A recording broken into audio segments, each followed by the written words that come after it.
Hoy nos vamos a meter de lleno en el microcosmos, ¿eh? Vamos a explorar la base, el mismísimo tejido de nuestra realidad. Y para eso vamos a hablar de una de las ideas más potentes y fundamentales de la física moderna, los campos cuánticos. A ver, la pregunta del millón, la que ha vuelto locos a los físicos durante siglos es ¿de qué demonios está hecho el universo? Y ojo, porque la respuesta no es partículas, como nos contaron. No, resulta que es algo, bueno, mucho más extraño y la verdad, mucho más elegante. Para encontrar esa respuesta, tenemos que olvidarnos un poco de lo que aprendimos en el cole. Olvidaos de esas bolitas diminutas que chocan entre sí. La cosa va de una capa, una especie de sustrato invisible que es, literalmente, el tejido del que está hecha la realidad. Y justo aquí, en este punto, es donde entra en juego la teoría cuántica de campos. Ojo, que no es una teoría cualquiera, es que es la base, el pilar del modelo estándar. Y el modelo estándar es, sin exagerar, la teoría científica más exitosa de la historia. Describe con una precisión que da vértigo casi todo lo que observamos en el universo. Vale, venga, vamos a meternos ya en el meollo del asunto, la idea central de todo esto. Porque la teoría cuántica de campos nos obliga a darle una vuelta de tuerca a lo que creíamos que eran los ladrillos fundamentales del universo. Y no, la respuesta no son las partículas. Son los campos. ¿Y qué es un campo? Pues pensadlo de una forma muy sencilla. Es algo que tiene un valor en cada punto del espacio y del tiempo. Imagina la temperatura en una habitación. Cada punto tiene una temperatura, ¿verdad? ¿O la presión del aire? Pues esto es lo mismo, solo que a un nivel mucho más fundamental. Estos campos cuánticos son el universo. Ellos son la base de todo, no las partículas. Sé que todo esto puede sonar súper abstracto, así que para que se entienda mejor vamos a usar una analogía que funciona de maravilla. Y la vamos a usar con uno de los campos más famosos, el campo de Higgs. Imagínate por un momento que estás completamente sumergido en agua, en una piscina. Ahora intenta mover el brazo rápido. Cuesta, ¿a que sí? Cuesta más que hacerlo fuera, en el aire. ¿Por qué? Porque el agua se resiste a tu movimiento. Pues bien, el campo de Higgs es algo parecido. Es como un fluido invisible que lo llena absolutamente todo el universo. Y las partículas, al moverse a través de él, sienten esa resistencia. Y esa resistencia, eso es lo que llamamos masa. Y aquí viene el giro de guión, la idea clave de todo esto. Las partículas no son cosas, no son bolitas, son simplemente excitaciones, pequeñas ondulaciones, vibraciones en esos campos fundamentales. ¿Qué es un electrón? Pues una pequeña onda en el campo de electrones. Y un fotón, una partícula de luz, una vibración en el campo electromagnético. Es un cambio de perspectiva brutal.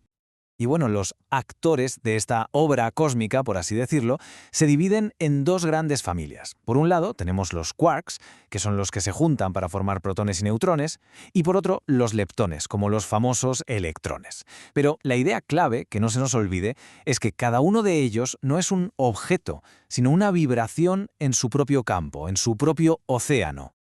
Muy bien, ya sabemos qué son las cosas, campos vibrando. Ahora la siguiente pregunta es, ¿y cómo hablan entre ellos? ¿Cómo interactúan? Pues aquí es donde entran en juego las fuerzas fundamentales. El mecanismo, en el fondo, es bastante, directo. Fijaos, dos ondulaciones en dos campos, o sea, dos partículas, se acercan. ¿Y qué hacen? Se lanzan una partícula especial, una partícula portadora de la fuerza, que se llama bosón de Gauge. Y después de ese intercambio, se alejan, pero su movimiento ha cambiado. Y aquí está lo más importante. Ese intercambio es la fuerza. No es que la cause, no, es que la fuerza es ese intercambio.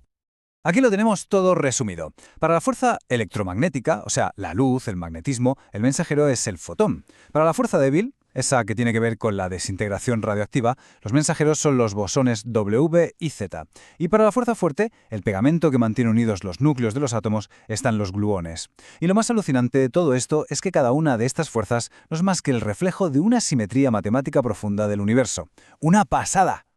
Claro, esto nos deja con una pregunta todavía más gorda. No solo es qué son las fuerzas, sino por qué existen. ¿Por qué tenemos estas fuerzas y no otras? ¿De dónde salen? La respuesta, y esto es de lo más bonito de la física, nos lleva a un concepto clave, la simetría. Parece que hay una especie de lógica, una armonía oculta que gobierna cómo funciona todo. Y esta, atentos, es probablemente la idea más potente y profunda de toda la física moderna. Las fuerzas de la naturaleza no son algo extra, algo que se añadió al universo. No, son una consecuencia inevitable de sus simetrías. Pensadlo así. Si tú le pides al universo que sus leyes sean las mismas sin importar desde dónde o cómo las mires, las fuerzas tienen que aparecer, tienen que existir. son la respuesta del universo a esa exigencia de simetría. Vale. Y hay básicamente dos tipos de simetría. Por un lado, las continuas. Piensa en girar un objeto. Puedes girarlo un poquito más. Es un cambio suave. Pues bueno, si exiges que la física no cambie con estas transformaciones suaves, ¡zas!, aparecen las fuerzas. Y luego están las simetrías discretas. Esto es más como mirarse en un espejo. Es una operación de todo o nada, o lo haces o no lo haces. Estas simetrías nos dan otras cosas, como reglas para clasificar partículas y cantidades que se conservan. El lenguaje que usan los físicos para todo esto es un poco intimidante. Se llama teoría de grupos, pero no hace falta saber matemáticas para pillar la idea. Básicamente, son como las reglas del juego, las reglas que garantizan que el universo sea coherente consigo mismo. Y como vimos antes en la tabla, cada fuerza tiene su propio libro de reglas, su propio grupo de simetría. Así que el modelo estándar es un éxito rotundo. Es increíble. Pero no es toda la historia. No es el final del camino. Así que vamos a asomarnos un poco a lo que hay más allá, a las fronteras de lo que sabemos. Porque a pesar de lo bien que funcionaba, el modelo tenía un fallo, un agujero bastante gordo. Las ecuaciones originales predecían que todas las partículas no deberían tener masa, y eso evidentemente no es así. Hacía falta una pieza más para que el puzzle encajara. Y esa pieza, seguro que os suena, es el famoso mecanismo de Higgs. Es volver a la idea de ese océano que decíamos antes. Un campo que lo inunda todo. Las partículas que nadan con dificultad, que interactúan mucho con él, tienen mucha masa. Las que se deslizan sin problema, como el fotón, pues tienen poca o ninguna masa. Y la ondulación en ese campo, la ola en ese océano, ese es el famoso bosón de Higgs, que tanto costó encontrar.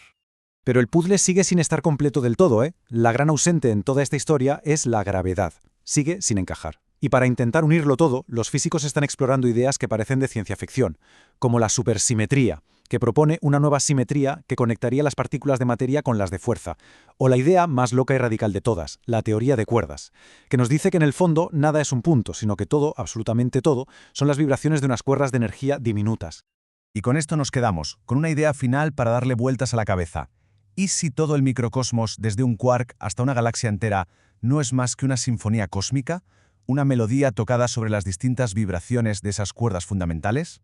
Una pregunta, desde luego, que nos lanza de cabeza hacia el futuro de la física.